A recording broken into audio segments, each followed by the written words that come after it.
I already told you key things you should do after creating your YouTube channel. In this video, I want to show you 14 things you should do after uploading your video on your YouTube channel. Before I start, I want to say that we are 22 subscribers. You see, when I started this channel, I did not know what to expect. I did not think that people would watch my videos, talk more of having a subscriber. But today, you're making progress. Thank you. Thank you. Thank you so much. Thank you. I am really grateful. Now, let's go to business. You might want to get a writing material.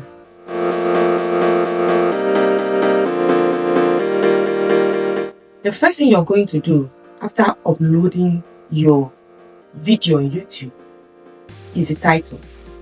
It must be something that you must already research and have it in mind when filming your video. Make sure that your title is enticing. Trust me, before you have that views, your thumbnail must be eye-catching. It must be something that somebody will want to click and watch. And your title, your video title must be enticing. For example, you clicked on this video because of the thumbnail, because you want to know what to do whenever you upload your video on YouTube.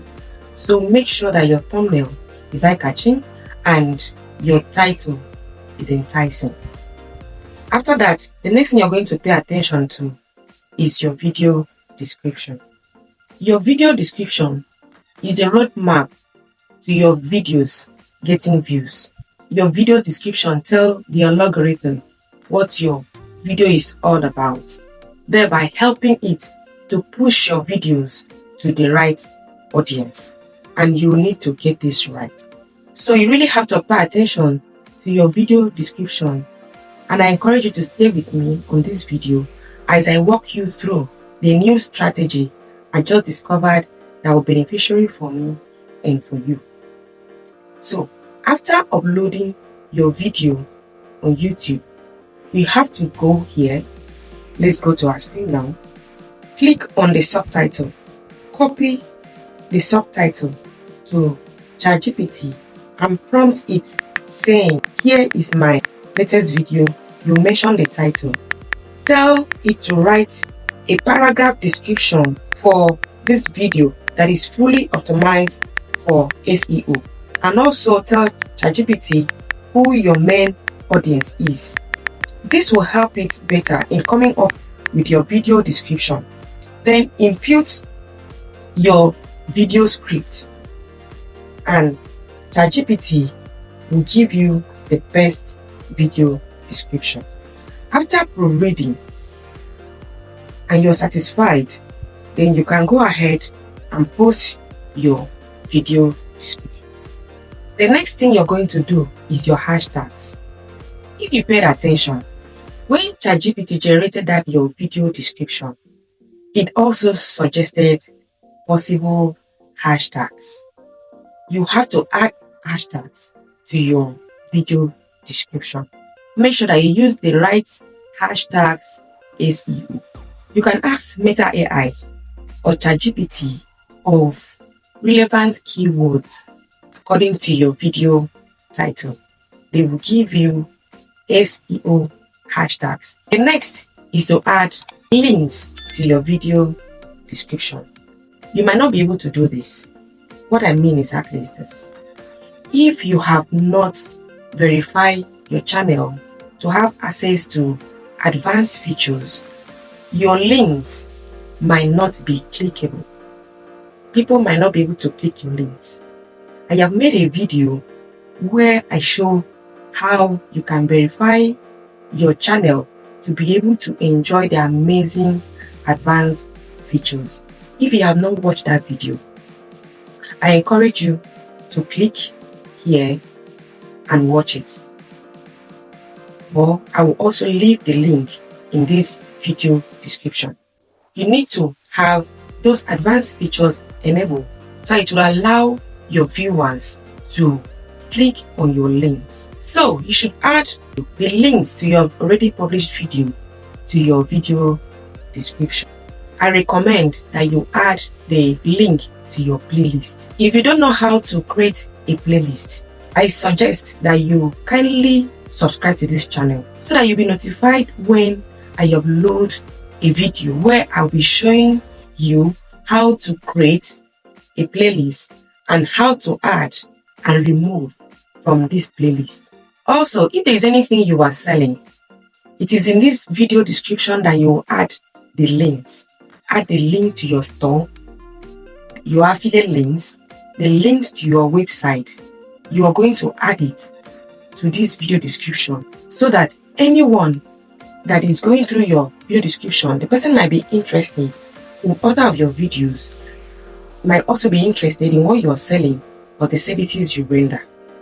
You don't want to have your video description without adding links, suggesting other call to action to your viewers and to your audience. The fifth thing you're going to do next is to get some settings enabled or turn on or ticked, anyhow you want to call it.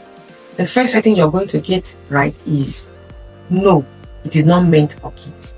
You need to enable this setting unless your video is actually meant for kids or is actually meant for a particular age.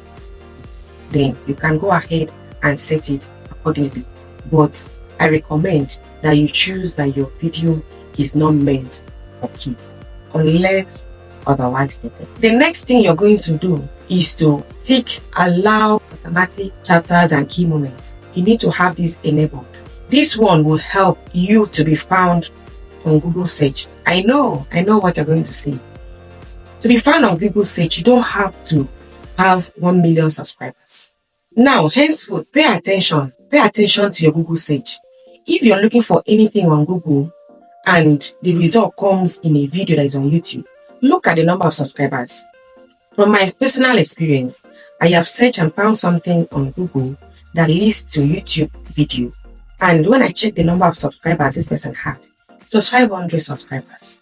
It was not like all those top subscribers you think that before you are found on Google, you must have like 1 million subscribers. No. The reason why that person was found was because of automatic chapters. So make sure you turn this on. The next thing you're going to turn on is the altered content. If your video is not AI generated, then you should say no, it does not contain altered content. But if your video is AI generated, then you should say yes. Tick yes. YouTube love honesty. So tick yes that it has altered content. Next thing you're going to pay attention to is your tags. Unlike the hashtags, this one, there are spaces in between the words and each tag is separated by comma. Ensure to have tags related to your video. Make sure you use the necessary keywords related to your video as your tags. The next you're going to turn on is allow embedding. It helps your video to be embedded in websites. It also sends traffic to your channel. So you have to allow embedding. Make sure you turn it on. The 10th thing you're going to turn on is publish to subscription feed and notify subscribers. This particular feature is very tricky. I have made a video on this particular feature. If you have a massive audience, I encourage you to turn this on. Your audience is massive and they are loyal. They watch your videos. Please turn this particular feature on. If you are like me with less than 50 subscribers, sweetheart, why would you turn this particular feature on? You have less than 50 subscribers. Why would you turn this particular feature on? When you turn this particular feature on, you're telling YouTube to publish to your subscription feed and notify your 50 subscribers. And when YouTube do exactly like you have instructed, these your 50 subscribers are not loyal, they have not watched your videos, and it stops there. Your video will not do well. So if you are a new content creator, you have a small channel with less than 100 subscribers, I think you should not turn this particular feature.